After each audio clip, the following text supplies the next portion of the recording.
কমলাসাগর বিধানসভা কেন্দ্রের বিক্রমনগর গ্রাম পঞ্চায়েতটি ডুকলি আর ডি ব্লকের অন্তর্গত। গ্রামের একমাত্র রাস্তাটির দীর্ঘদিন ধরে বেহাল অবস্থা। কাঁচা রাস্তাটির পাকা করার কোনো উদ্যোগ নেই। কোথাও জঙ্গলাকীর্ণ, কোথাও রাস্তা ভেঙে আছে। রাস্তার পাশে নেই কোনো জল নিকাশি ব্যবস্থা। দেখলে মনে হবে যেন গভীর জঙ্গলের কোনো প্রত্যন্ত গ্রাম, অথচ এই রাস্তা দিয়েই প্রতিদিন শত শত মানুষ চলাফেরা করতে বাধ্য হন।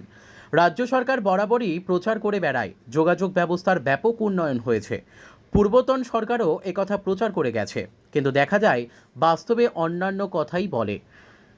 গ্রামবাসীদের অভিযোগ, এলাকার বিধায়িকা অন্তরা দেব সরকার গ্রাম পঞ্চায়েতের প্রধান সহ নেতাদের জানিয়েও কোনো কাজ হচ্ছে না। তাদের দাবি, অবিলম্বে যেন রাস্তাটি সংস্কার করে পাকা করা হয়। এখন কবে নাগাদ রাস্তা সংস্কার হয়, সেই অপেক্ষাতেই তাকিয়ে আছেন গ্রামবাসীরা। সমস্যা বলতে এই রাস্তাটা তো বিরাট সমস্যা। আমাদের এই এলাকার মানুষ বিরাট সমস্যা। এই রাস্তাটা বুঝতেছে না, করতেছে না। লোকে আছে আমার মাইজের মুড়া আছে, পূর্ণগ্রাম আছে, হ্যাঁ, 30 গ্রুপ আছে, সাম্পা মোড়া আছে। এই রাস্তা ধরে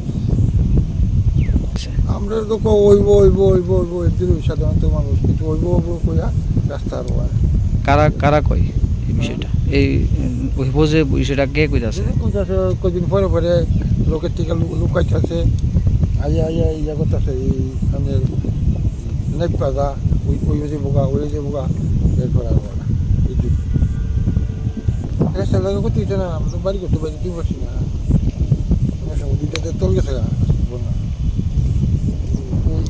এই সাইডে ওয়াল দিয়া করবো কইয়া, এরপরে ওয়ালের আপনার কোনো বেশি ওয়ালের দরকার নাই। আমরা এই দিকটা এই সাইড দিয়ে মাটি বইটা আমরা দিয়ে চলাফেরা করতে